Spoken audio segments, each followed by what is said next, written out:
नमस्कार दोस्तों, हमारी एग्जामिनेशन क्लासेस में आप सभी का स्वागत है।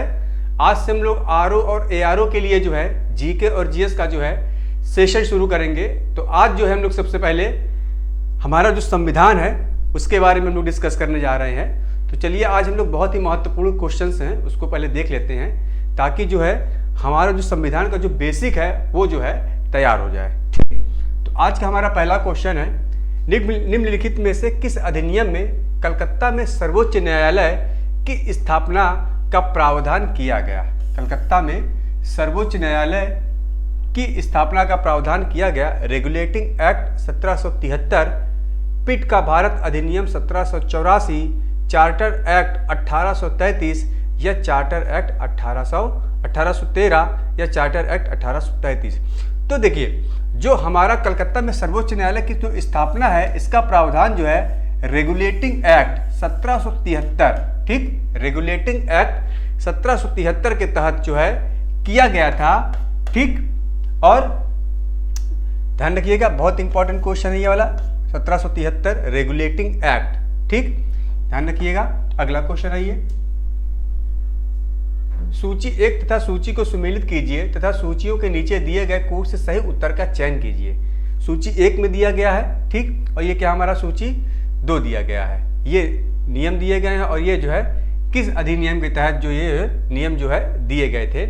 तो नियंत्रण परिषद की स्थापना, नियंत्रण परिषद की स्थापना जो है पिट्स भारतीय अधिनियम, ठीक, यानी कि पिट्स भारतीय अधिनियम 1784 के तहत जो है नियंत्रण परिषद की स्थापना की गई थी। सर्वोच्च न्यायालय की स्थापना अभी मैंने बताया है, सर्वोच्च न्यायालय की स्थापना जो है नियामक, ठीक, नियामक अधिनियम 1773, ठीक, रेगुलेटिंग एक्ट 1773। इंग्लिश मिशनरियों को भारत में कार्य करने की अनुमति, इंग्लिश मिशनरियों को भारत में कार्य करने की अनुमति जो है चार्टर अधिनियम 1833 के तहत जो है दिया गया था। सॉरी, इंग्लिश मिशनरियों को भारत में कार्य करने की अनुमति जो है वो आपके चार्टर अधिनियम 1813 के तहत जो है दिया गया था। और गवर्नर जनरल की परिषद में कानूनी सदस्य की नियुक्ति क्या है? गवर्नर जनरल की परिषद में कानूनी सदस्य की नियुक्ति जो है ये चार्टर अधिनियम 1833 के तहत जो है किया गया था। तो इसका मतलब जो है, इसका हमारा आंसर क्या हो जाएगा? पहले का जो है ए का दूसरा, उसके बाद बी का पहला, सी का तीसरा और डी का चौथा। मीन्स इसका आंसर आएगा 2, 1, 3, 4। तो इसका आंसर हमारा क्या होगा? बी। इंपॉर्टेंट क्वेश्चन है, इसमें से एक क्वेश्चन जो है बन के कहीं ना कहीं से आएगा आपके पेपर में, ध्यान रखिएगा। अब देखिए, निम्नलिखित में से किससे या किनसे भारत में अंग्रेजी शिक्षा की नींव रखी गई? देखिए, इसी टाइप के जो है आरओ एआरओ में क्वेश्चंस बनते हैं। निम्नलिखित में से किससे या किनसे भारत में अंग्रेजी शिक्षा की नींव पड़ी? 1813 का चार्टर एक्ट, ठीक, general committee of public instruction 1823, प्राचीविद एवं आगलिविद विवाद, या नीचे दिए गए कूट का क्या, नीचे दिए गए कूट का प्रयोग कर सही उत्तर दीजिए। तो देखिए, जो हमारा जो है भारत में अंग्रेजी शिक्षा की नींव जो है पड़ी थी, पहला तो हमारा क्या है 1873 का चार्टर एक्ट, ठीक, इसी के तहत जो है 1 लाख रुपए का जो है शिक्षा के लिए जो है इंतजाम किया गया था। General committee of public instruction, general committee of public instruction 1823, ये भी इसमें शामिल था। और साथ तीसरा हमारा जो है प्राचीविद एवं आंग्लविद विवाद, इसको भी जो है क्या है शामिल किया गया था। इसका आंसर जो हमारा क्या हो जाएगा? डी होगा। ठीक, ये जो है आईएएस प्री जो है 2018 का आया हुआ क्वेश्चन है। चूंकि इस टाइम जो है पेपर जो है मतलब कि एक्सेप्टेड आ रहे हैं, तो प्लीज ज्यादा डीप से डीप जो है पढ़ने की कोशिश करिए। ठीक, अनुमान से जो है बाहर पेपर आ रहे हैं, तो इसीलिए जो है थोड़ा सा क्वेश्चन जो है इस बार मैं डीप लेके आया हूं। तो इसका आंसर हमारा क्या हो जाएगा? डी। अगला क्वेश्चन, किस अधिनियम के द्वारा ब्रिटिश संसद ने चाय और चीन के साथ व्यापार को छोड़कर ईस्ट इंडिया कंपनी के भारत के साथ व्यापारिक एकाधिकार को समाप्त कर दिया? बहुत अच्छा क्वेश्चन है। क्या है? किस अधिनियम के द्वारा ब्रिटिश संसद ने चाय और चीन के साथ, ठीक, चाय और चीन के साथ व्यापार को छोड़कर ईस्ट इंडिया कंपनी के साथ, ईस्ट इंडिया कंपनी के भारत के साथ व्यापारिक एकाधिकार को समाप्त कर दिया था? 1813 का चार्टर अधिनियम, 1833 का चार्टर अधिनियम, या 1853 का चार्टर अधिनियम, या 1873 का चार्टर अधिनियम? तो इसका आंसर हमारा क्या होगा? चार्टर अधिनियम 1813। ठीक, चार्टर नियम 1813 के तहत जो है ब्रिटिश संसद ने चाय और चीन के साथ जो है व्यापार को जो है छोड़ दिया था और ईस्ट इंडिया कंपनी के साथ, भारत के साथ, ईस्ट इंडिया कंपनी के भारत के साथ व्यापारिक एकाधिकार को क्या है, मोनोपोलिस्टिक को क्या कर दिया गया था? समाप्त कर दिया गया था। ध्यान रखिएगा, ईस्ट इंडिया कंपनी के मोनोपोलिस्टिक या भारत ईस्ट इंडिया कंपनी के जो है एकाधिकार को क्या कर दिया गया था? समाप्त कर दिया गया था। ये क्वेश्चन बहुत इंपॉर्टेंट है, बहुत पूछे जाने की संभावना रहती है और आता भी है। 1833 का चार्टर एक्ट। किस अधिनियम ने भारतीयों को अपने देश के प्रशासन में कुछ हिस्सा लेना संभव बनाया? किस अधिनियम ने भारतीयों को अपने देश के प्रशासन में कुछ हिस्सा लेना संभव बनाया? Charter act 1833, charter act 1853, government of India act 1858 या गवर्नमेंट इंडियन काउंसिल एक्ट 1861। तो देखिए, भारतवासियों को अपने देश के प्रशासन में कुछ हिस्सा लेना जो है संभव बनाया, ये चार्टर एक्ट 1833 का है। ध्यान रखिएगा, चार्टर एक्ट 1833 के तहत जो है भारतीयों को जो है प्रशासन में जो है हिस्सा लेने का जो है अधिकार मिला था। ध्यान रखिएगा, चार्टर एक्ट 1833 के तहत। अब निम्न में से एक भारत सरकार अधिनियम 1935 की मुख्य विशेषताओं में से नहीं है। बहुत अच्छा क्वेश्चन है। अभी देखिए यूपी पेट में है, भारत सरकार अधिनियम से 1935 से जो है कई क्वेश्चन पूछे गए थे। ठीक, इसमें यह भी पूछा गया था कि भारत सरकार अधिनियम 1935 जब आया गया था या इसको जब ये था तो उस टाइम जो भारत के गवर्नर जनरल कौन थे, एक ये था, और भारत सरकार अधिनियम जो था ये ब्रिटिश संसद द्वारा बनाया गया बहुत ही बड़ा अधिनियम था। ठीक, इसके बड़ा होने के कारण जो है इसको दो भागों में डिवाइड कर दिया गया था। एक भारत सरकार अधिनियम 1935 और दूसरा बर्मा सरकार अधिनियम 1935। दो भाग में क्या किया गया था, इसको डिवाइड किया गया था। ये भी क्वेश्चन जो है आया था, दोनों क्वेश्चन आए थे, तो इसको अभी मैं बता देता हूं। ठीक, पहले इसको देखते हैं क्या है। एक, भारत सरकार अधिनियम 1935 की मुख्य विशेषताओं में से नहीं थी। क्या नहीं थी? ठीक, इस अधिनियम में अखिल भारतीय महासंघ का प्रावधान था। इस नियम में अखिल भारतीय महासंघ का प्रावधान था, ये तो सही था। ठीक, अखिल भारतीय महासंघ का प्रावधान था। उसके बाद जो है अवशिष्ट विषय प्रांतीय विधायिकाओं को आवंटित किए गए थे। यह प्रांतीय स्वायत्तता के सूत्रपात को संकेत था, यह भी सही है। इसने प्रांतीय स्तर पर द्वैध शासन प्रणाली को समाप्त कर केंद्र में लागू किया। क्या है? इसने प्रांतीय स्तर पर द्वैध शासन को समाप्त कर केंद्र में लागू किया, ये भी क्या है, शामिल था। इसकी प्रमुख विशेषता थी अधिनियम 1935 की। लेकिन जो ये बी जो था ये इसमें नहीं था। इसका आंसर क्या होगा? बी। ठीक, इसका आंसर हमारा क्या हो जाएगा? बी होगा। अवशिष्ट विषय प्रांतीय विधिकाओं को आवंटित किए गए थे, ये गलत है, ध्यान रखिएगा। ठीक, अच्छा ये देख लीजिए, लॉर्ड विलिंगटन। कौन? लॉर्ड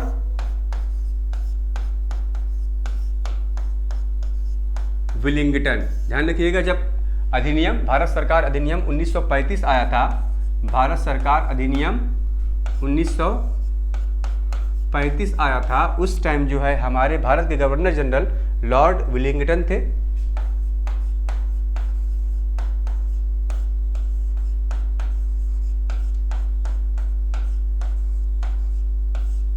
ठीक, लॉर्ड विलिंगटन थे। इसको दो भाग में डिवाइड किया गया था, दो भाग में डिवाइड किया गया था। पहला भारत सरकार अधिनियम, भारत सरकार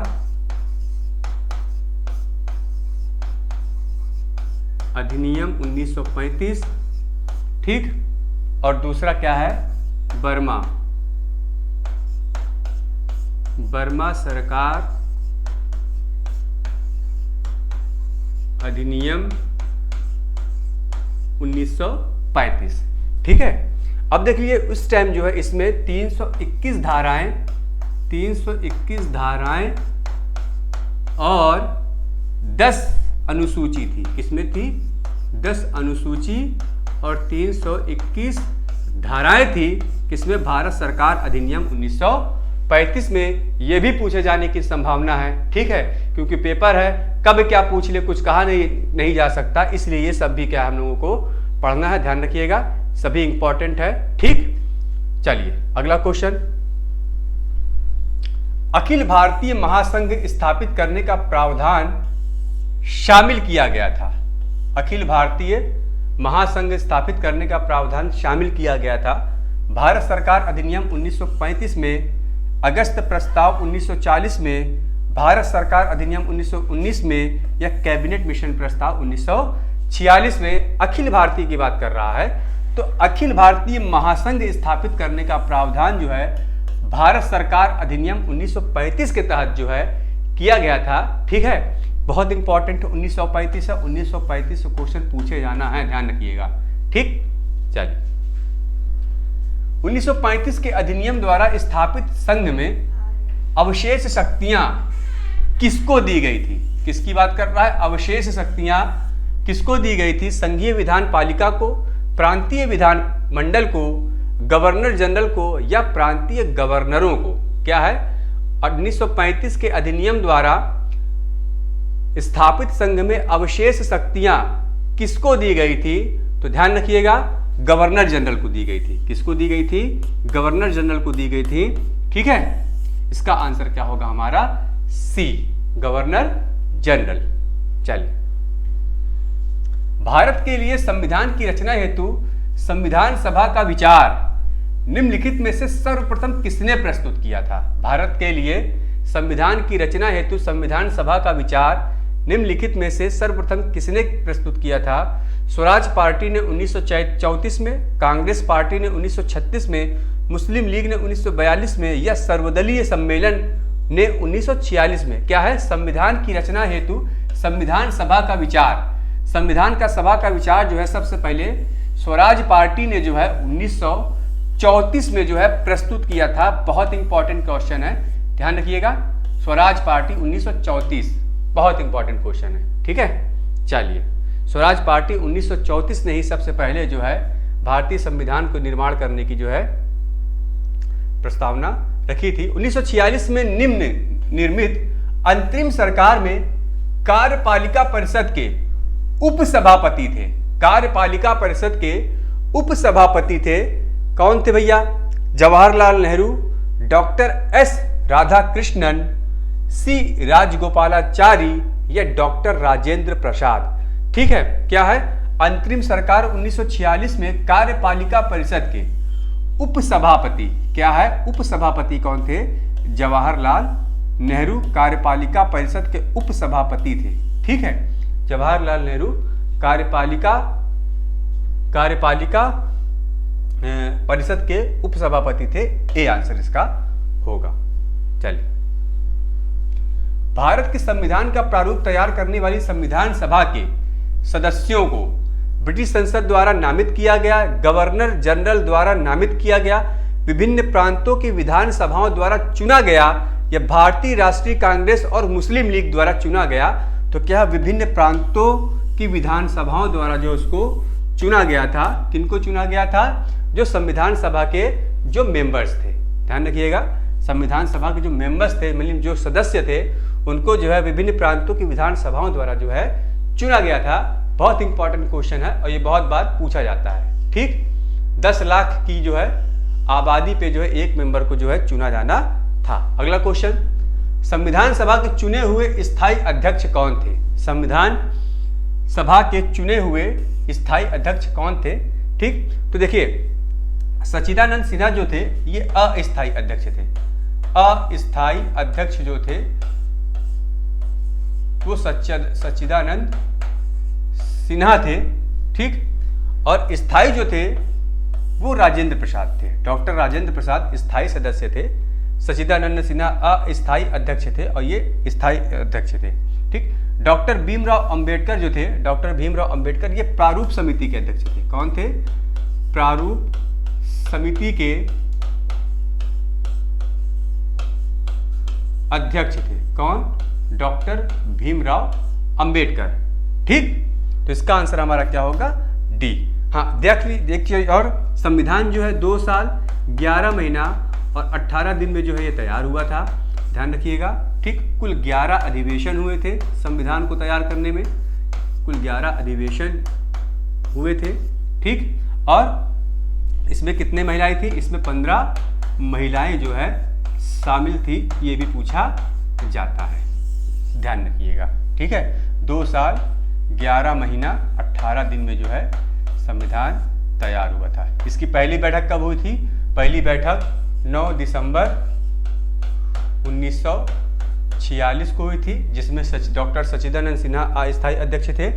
और दूसरी बैठक 11 दिसंबर, ठीक, 11 दिसंबर 1946 में जो है हुई थी, जिसके स्थायी अध्यक्ष जो है डॉक्टर राजेंद्र प्रसाद को बनाया गया था, ठीक। ध्यान रखिएगा, सभी इंपॉर्टेंट। अगला, भारत की संविधान निर्मात्री सभा के अध्यक्ष कौन थे?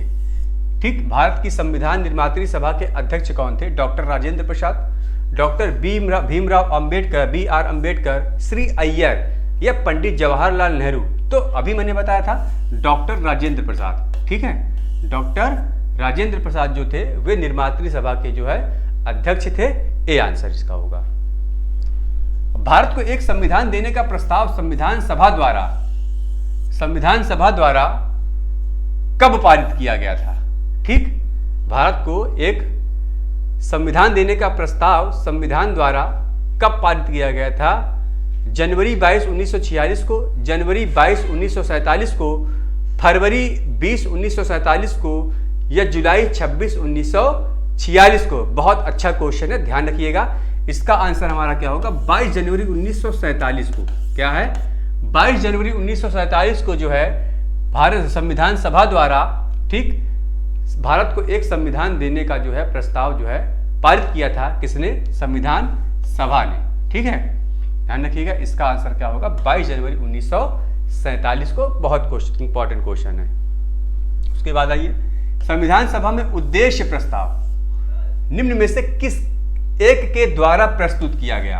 उद्देश्य प्रस्ताव निम्न में से किस एक के द्वारा प्रस्तुत किया गया? Doctor BR Ambedkar, Pandit Jawaharlal Nehru, doctor Rajendra प्रसाद या CD देशमुख। ठीक, क्या है? उद्देश्य प्रस्ताव। तो इसकी जो बैठक हुई थी 13 दिसंबर 1946 को, ध्यान रखिएगा। पंडित जवाहरलाल नेहरू ने जो है उद्देश्य प्रस्ताव को जो है प्रस्तुत किया था। इसका आंसर हमारा क्या होगा? बी, पंडित जवाहरलाल नेहरू 13 दिसंबर 1946 को जो है बैठक में जो है 1946 की बैठक में जो है उद्देश्य प्रस्ताव पंडित जवाहरलाल नेहरू ने जो है प्रस्तुत किया था। भारत की संविधान सभा की अंतिम बैठक सही तिथि को बताइए। अंतिम बैठक की सही तिथि को बताइए। 26 नवंबर 1949, 5 दिसंबर 1949, 24 जनवरी 1950 या 25 जनवरी 1950। तो इसका आंसर हमारा क्या हो जाएगा? संविधान सभा की जो आखिरी बैठक थी वो 24 जनवरी 1950 को हुई थी। कब हुई थी? संविधान सभा की जो आखिरी बैठक थी वो 24 जनवरी 1950 को जो हुई थी। इसका आंसर हमारा क्या होगा? सी। बहुत बहुत इंपॉर्टेंट क्वेश्चन। ठीक, अगला, सूची X को सूची Y से सुमेलित कीजिए और सूचियों के नीचे दिए गए कूटों का प्रयोग करते हुए सही उत्तर चुनिए।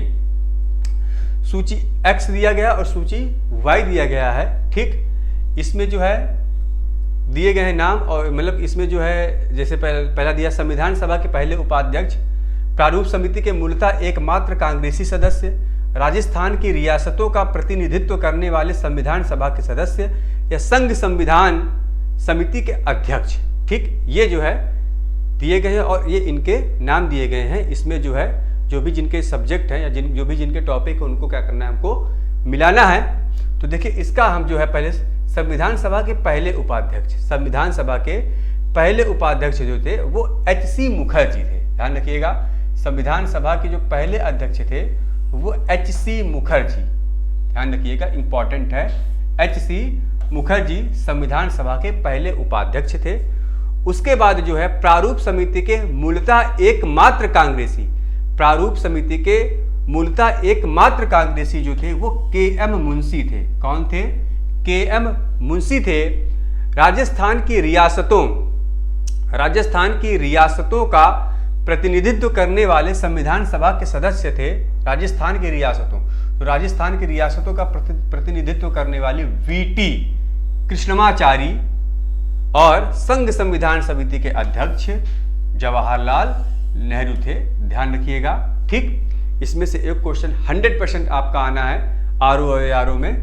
तो संविधान सभा के पहले उपाध्यक्ष एच.सी. मुखर्जी थे। प्रारूप समिति के मूलतः एकमात्र कांग्रेसी सदस्य के.एम. मुंशी थे। राजस्थान की रियासतों का प्रतिनिधित्व करने वाले संविधान सभा के सदस्य वी.टी. कृष्णमाचारी थे।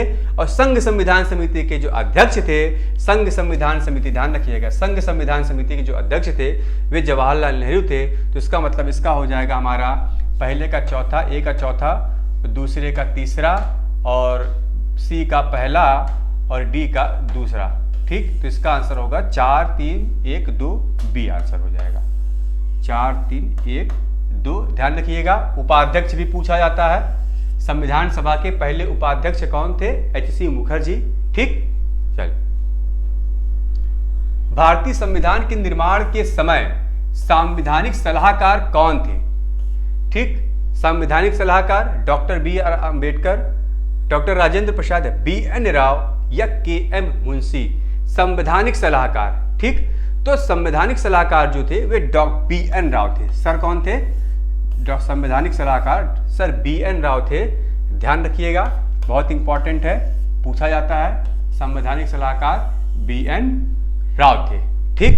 देखिए उसके बाद जो है बी.आर. अम्बेडकर का संविधान सभा में निर्वाचन हुआ किस प्रेसिडेंसी से? यह भी पूछा जाता है कि भीमराव अंबेडकर का जो है किस प्रेसिडेंसी से जो है संविधान सभा में निर्वाचन हुआ था?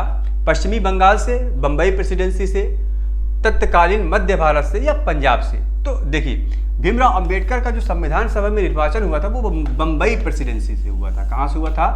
बंबई प्रेसिडेंसी। इसका आंसर हमारा क्या हो जाएगा? बी, ठीक। चलिए, डॉक्टर भीमराव अंबेडकर का जन्म और मृत्यु कब हुई? डॉक्टर भीमराव अंबेडकर के जन्म और मृत्यु कब हुई? तो सबसे पहले डॉक्टर भीमराव अंबेडकर का जो जन्म हुआ था वो 1891 मध्य प्रदेश में हुआ था। ध्यान रखिएगा। और इनकी मृत्यु जो हुई थी 1956 में हुई थी। इसका आंसर हमारा क्या हो जाएगा? बी, ठीक। 1891 और 1956। किसने कहा था संविधान सभा कांग्रेस थी और कांग्रेस भारत था? ऑस्टिन ने कहा था, C.R. एटली ने कहा था, विंस्टन चर्चिल ने कहा था या लॉर्ड माउंटबेटन ने कहा था? तो संविधान सभा कांग्रेस थी और कांग्रेस भारत था। ये किसने कहा था? ऑस्टिन ने कहा था। किसने कहा था? ये ऑस्टिन ने कहा था कि संविधान सभा ही भारत थी और भारत कांग्रेस भारत था। संविधान सभा की प्रांतीय संविधान समिति का अध्यक्ष कौन था? प्रांतीय संविधान समिति का अध्यक्ष डॉक्टर भीमराव अंबेडकर, पंडित जवाहरलाल नेहरू, डॉक्टर राजेंद्र प्रसाद या सरदार पटेल? प्रांतीय, ठीक। तो देखिए प्रांतीय संविधान समिति का जो अध्यक्ष था, इसमें भी क्या कई समितियां बनी थी। जो प्रांतीय संविधान समिति के जो अध्यक्ष थे वो सरदार पटेल थी, ठीक। सरदार वल्लभ भाई पटेल या सरदार पटेल, ठीक। आइए अगला क्वेश्चन। संविधान सभा द्वारा स्थापित मौलिक अधिकारों और अल्पसंख्यकों हेतु सलाहकार समिति के अध्यक्ष कौन थे? मौलिक अधिकारों और अल्पसंख्यकों हेतु सलाहकार समिति के अध्यक्ष पंडित नेहरू, सरदार पटेल, बी.एन. राव या अंबेडकर? देखिए अंबेडकर कौन थे? प्रारूप समिति के अध्यक्ष थे। बी.एन. राव संवैधानिक सलाहकार थे। तो जो मौलिक अधिकारों और अल्पसंख्यकों हेतु सलाहकार समिति के अध्यक्ष जो थे वे सरदार पटेल थे। ध्यान रखिएगा, सरदार पटेल ठीक, कौन थे? सरदार पटेल थे। ध्यान रखिएगा, इसका आंसर हमारा क्या हो जाएगा? बी। अगला क्वेश्चन, निम्नलिखित में से कौन संविधान प्रारूप समिति के सदस्य थे? ठीक, प्रारूप समिति के अध्यक्ष कौन थे? तो सबसे पहले देखिए प्रारूप समिति नियुक्ति कब हुई थी? 29 अगस्त जो है 1947 को जो है प्रारूप समिति जो है बनाई गई थी और इसके अध्यक्ष डॉक्टर भीमराव अंबेडकर थे। इसमें 7 सदस्य थे। ठीक है, इसमें 7 सदस्य थे। ठीक, तो इसमें से जो है 2 सदस्य प्रारूप समिति में थे, उनका हमें जो है नाम चूज करना है। ठीक, तो एन गोपालास्वामी, हाँ एन गोपालास्वामी थे। जवाहरलाल नेहरू नहीं थे प्रारूप समिति में और सरदार पटेल भी नहीं थे और अल्लादी कृष्णा स्वामी अय्यर ये भी थे। तो इसका मतलब इसका आंसर हमारा हो जाएगा पहला और तीसरा। पहला और तीसरा जो थे इसका आंसर हमारा हो जाएगा सी। ठीक, प्रारूप समिति के सदस्य थे। संविधान सभा ने डॉक्टर भीमराव आर अंबेडकर की अध्यक्षता में प्रारूप समिति का गठन कब किया? बहुत अच्छा क्वेश्चन है। अभी मैंने बताया था प्रारूप समिति का गठन कब हुआ था या प्रारूप समिति कब बनाया था। अभी मैंने डेट बताया था कब? 29 अगस्त 1947। ठीक, 29 अगस्त 1947 को जो है प्रारूप समिति का जो गठन हुआ था, या इसको इंग्लिश में कहा जाता है ड्राफ्टिंग कमेटी। ठीक, इंग्लिश में क्या कहा जाता है इसको? ड्राफ्टिंग कमेटी जो है कब बनी थी? 29 अगस्त 1947।